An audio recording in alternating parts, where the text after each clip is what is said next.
tell us a little bit about what made you consider looking at India after this extensive experience in China, and how did that go? Sure. The initial driver, frankly speaking, was cost. Are you saying Going, Indian costs more attractive than Chinese cost? oh, yeah, absolutely. Okay. Let me explain how I came to that conclusion.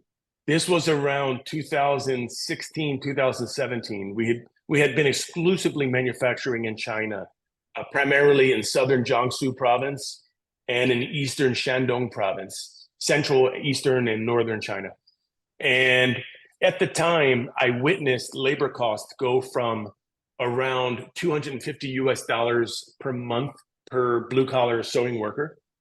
And they quickly elevated to around $700, more than doubled, almost tripled during that time period, as China was putting in social benefits for its workers, including maternity rights, reduced working hours, as well as the EPA in China became a lot stronger, curtailing pollution both inside and outside the factory.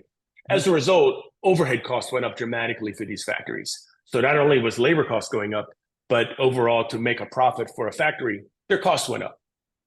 By the time we started shifting some production of our lower end bags, not the food grade ones initially, the differential, India was in the rough neighborhood of $225 to $250 a month labor, versus China at this time is around $800. But we first experimented with Vietnam.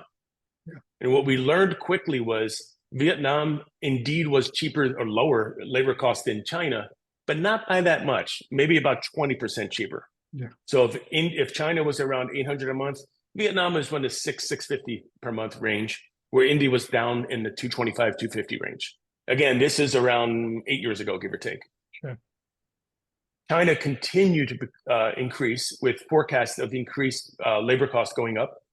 And this is all pre-Trump, so it had nothing to do with U.S.-China tension. It was pure cost-driven for manufacturing. When I got to India to start exploring who to do business with, what I realized very quickly was India had quite a lot of experience in this particular niche industry, but not so much for the U.S. market, more for the European market. Right. India was already a key supplier, as was Turkey for the European market, where the U.S. was heavily reliant on China. Yeah.